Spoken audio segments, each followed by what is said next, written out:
so tired. Okay, start over. Just do me a favor and start over. I'm butching it right now. Sorry, buddy. Okay. Welcome. Hi. Oh, I forgot it was you. You were so quiet. I was like, is it me? You go for it. Welcome to the Young Old Guys. I'm Nick. And I'm Justin. And tonight, we're going to talk about the golden age of Disney animation.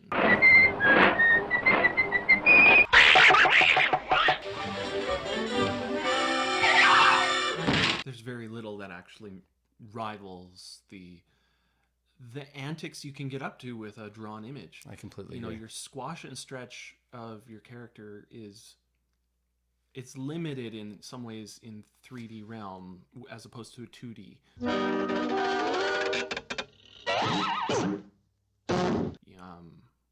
Which they've done a very, very good job of doing with 3D. No doubt. You look at the modern Pixar movies and whatnot, and they're fantastic. They're technical marvels. But it's lacking that old charm of the line drawn images over a watercolored background. Mm-hmm. The layering effect, like they did in Beauty and the Beast at the time, which even then it was like, wow. Yeah. Snow White. There's just a whole bunch of different platforms for how their animation just came to life on the film. They invented camera systems to do all of their layering. The multiplane camera. When our camera moves in closer on this moonlight scene, you'll notice that everything grows larger, including the moon. Different elements in the scene were separated according to their varying distances from the viewer. Since this new camera used many planes, we called it the multiplane camera. Is our same moonlight scene the way the multiplane camera sees it? The background is moving slower than the foreground. Which was neat because a lot of people would think that they did that standing vertical, but it was actually completely top to bottom and layers stacked, and the camera would actually pan. I'm not out of frame, but it would pan from top to bottom as if the back was coming to the camera to the front. Yeah, and you can actually see I think at Disneyland. I think it's Disneyland. The original equipment. One of their original camera setups is in their museum there, and it is astonishing to look at. It's massive. It's huge. Yeah, it's really big. It's huge. Yeah, it's really big. Excuse me? You almost feel a little robbed nowadays that, the guys who are working on all these animated films, I'm a hobbyist in 3D animation. I enjoy the technical marvel of it. I know you do. And the development that these guys are doing in, the hair and the lighting effects, the realism is hands down it's incredible. Some of the most incredible effect out there. But it doesn't have that warm nostalgia. No, it doesn't. If you want to tickle the hearts of the people, you got to have that brush mark. You got to have, the occasional not erased subframe. It was the imperfections ultimately that made the early 1930s, 40s, 50s, 60s, 70s, 80s, and 90s the golden era of animation. Now, I mean, when I think about the golden era of animation, I automatically default to Mickey Mouse, Donald Duck, Goofy, Chip and Dale.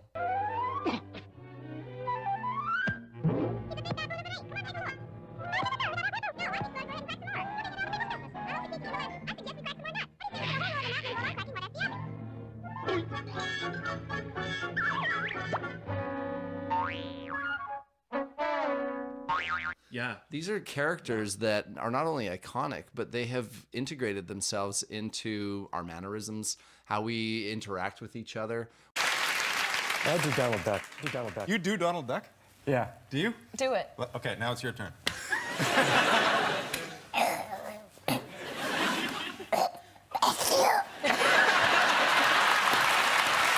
Now, that's not to say that Disney wasn't doing amazing things prior to 1940.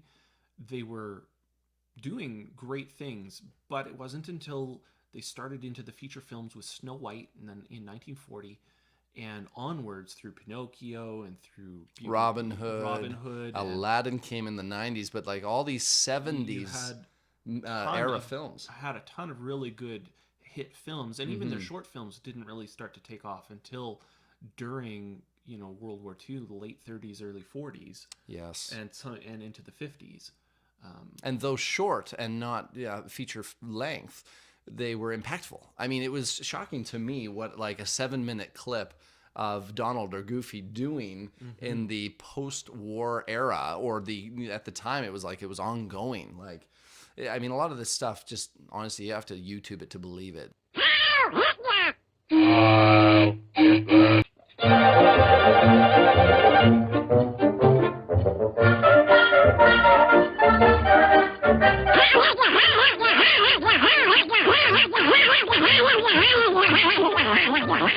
Which is why we cannot hold that time period accountable to today's cartoon laws, or sorry, what's the word I'm looking for? I don't know, like the current moral standard, if you will, or Yeah. whatever.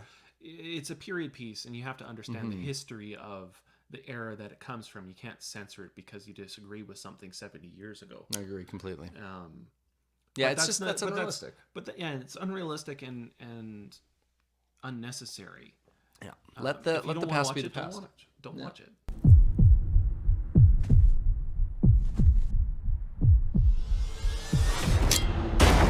It's self-censoring, everybody.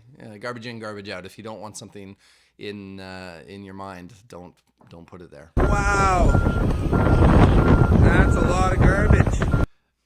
It would be great if we saw more animation. I agree. Hand-drawn Hand-drawn animation. something that just triggers the heart. You know, I mean, it's not Disney. No, it is Disney now. Hey, we can talk about it.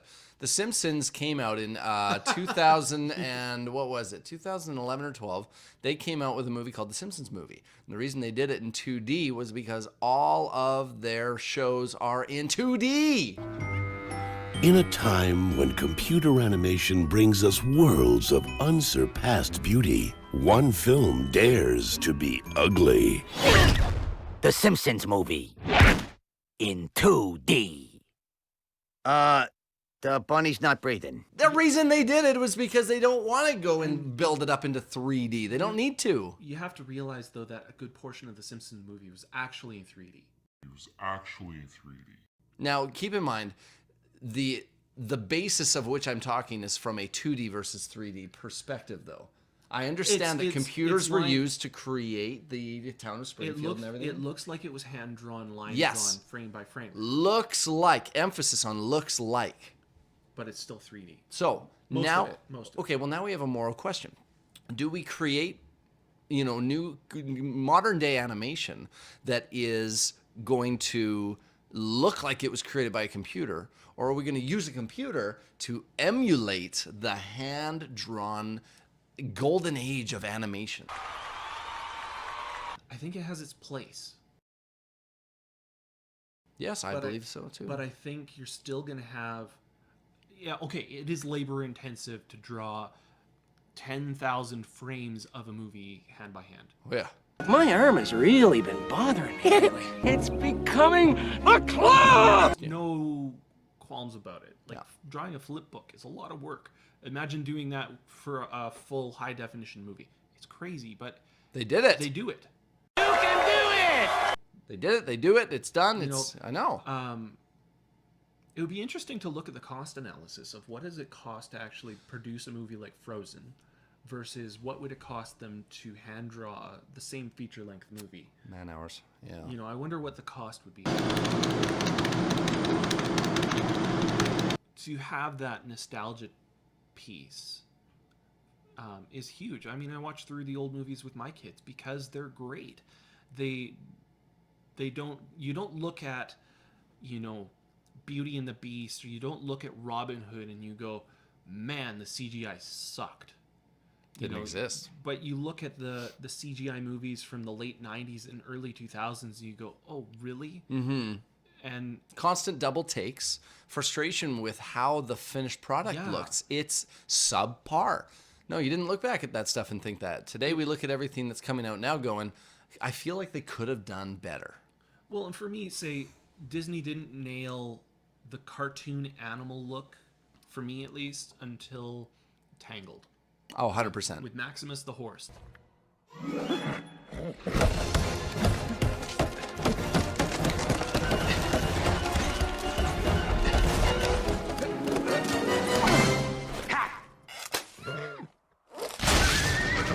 first time, Agreed. and the Chameleon. Those were the first digital Disney animals that were like, okay, we're on here. Yeah. You jump into their story. That's one of the things. They draw you in. Why? And it's not just the story; it's their emotive. They're emotive, yeah. You know, and then you had Zootopia, where they matched the That look and was feel phenomenal as well. of the old school fox from Robin Hood. Lally. Come on, Johnny. What are we waiting for? Sly Fox, Dumb Bunny. I know. I felt that right from seeing it, and the rabbits as well. And the rabbits actually. as well. Big time. I am not a dumb bunny. Right. And that's not wet cement. So, you know, there is elements where the modern Disney is matching some of that nostalgia piece. But to have the line drawn animation is key. You know, when I was young, I used to watch Rescue Rangers.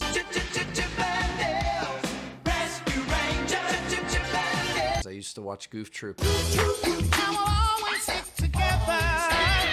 I used to watch Winnie the Pooh, The Adventures of Winnie the Pooh. I mean, these are classic shows by today's standards as well. But, I mean, they were wholesome. Oh, out there. Oh, I hope nobody answers. Hello, I'm Tigger. Oh, you scared me. And I think we've, to a large degree, we've gone away from some of the wholesome movies and shows that came out in that time. But I mean, we're talking a little bit biased because we're living in the year 2020 and we were only exposed from 1984 to present. So, I mean, we didn't know what it was like to live in anything pre-84. Right. So, for them, it could have been the same situation. Maybe they didn't like the animation style as it developed. You can actually see very clearly and distinctly the animation differences between 1930s and 40s and 50s through to 60s, 70s, and 80s. Oh, yeah. The way it's drawn, everything's sharper, but at the same time, my own personal interpretation is that corners were cut. They took a lot more shortcuts. A lot more shortcuts. And that was probably most likely due to the cost. Budget. Yeah. And so you had that. I mean, you have the weird oddities of like Alice in Wonderland, where it was a production nightmare because of directors and art directors, and you had like 3 or 4 different directors and different visions and so I remember hearing that. A total scattershot approach to the movie. One of my favorite Disney movies growing up, but it's still a complete random nightmare. Absolutely. Yeah, it's a good nightmare, but it's yeah. I won't show my daughter that movie because she already is like, "Daddy, I don't want to dream," and I'm like, well, I don't think I'm going to show you a little white rabbit when what happens when you fall down its tube or rabbit hole. No, I think it's unanimous. I think that anybody out there, what do you think? Do you think that the golden age of animation was that time period? Or do you think that the current age of 3D animation, with the way it's going right now, is going to streamline and become ultimately the most popular? Okay, let's talk about that briefly. Today's cartoons are drawing children like candy. Now think about it. You throw on a classic 2D hand-drawn animation and compare that to something like Paw Patrol today. Yeah. My kids go right to Paw Patrol. Why? It's almost like the picture just grabs their attention more. And yet, I would say it's the opposite with my kids sometimes. So it just depends on household and children. In terms of the old school drawn animation, they love watching the old Magic School Bus, Arthur, those the classics, classics, or even 90s, Franklin, the 80s and 90s animated.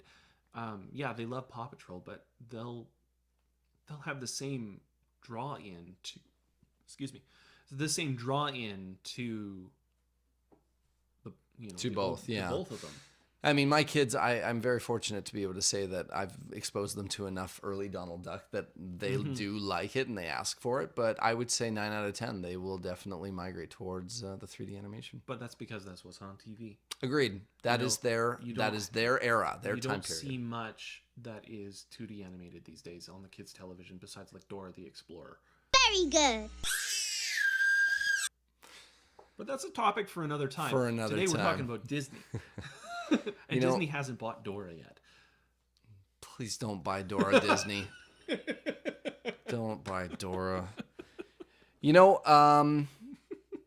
I personally feel on a lot of levels that Disney has let us down, especially in the last 20 years. And it's unfortunate.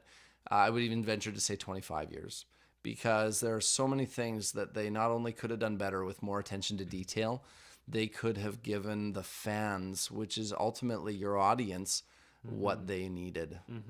So when did it become about making money? And where's the line drawn between good quality animation and making a quick buck? It's always been about money. Always. You ask Walt Disney if that was the question. No. Oh, yeah. He recognized that it was about needing to provide, but he loved what he did. Oh, yeah. He loved what he did, but he almost went bankrupt building Disneyland. No, I get that. I know. He went almost bankrupt building Disneyland. But here's the thing. Do you not think he would have maybe turned in his grave if he could see what Disney's become today? You wonder. I don't think it would have been quite as positive a reception, especially with some of the content that some of the children have been exposed to. I think he would have been a little bit heavier on the safeguarding because... Well, I don't know. Yeah. You look at some of the stuff, like the Black Cauldron. There was some of the stuff that was out in the Disney era that was kind of like... It was dark. It was dark. I mean, mostly from like a witchcraft perspective. Yeah. Witches and wizards and that kind of thing. The Terror of Maleficence from Sleeping Beauty. Thou sword of truth, fly swift and sure, that evil die and good endure.